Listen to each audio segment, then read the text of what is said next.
Всем привет! Сегодня мы говорим о людях-материалистах. Они родились 8, 17 и 26 числа любого месяца. Число сознания 8. Эти люди, которые любят трудиться и при этом еще контролировать других людей и заставляют работать других людей. У них чуйка только на деньги работает, 100%.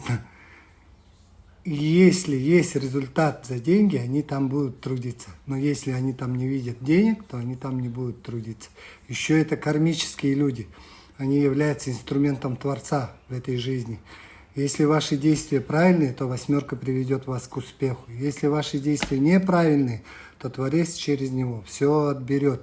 Это самодостаточные люди, реалисты. У них работает только логика.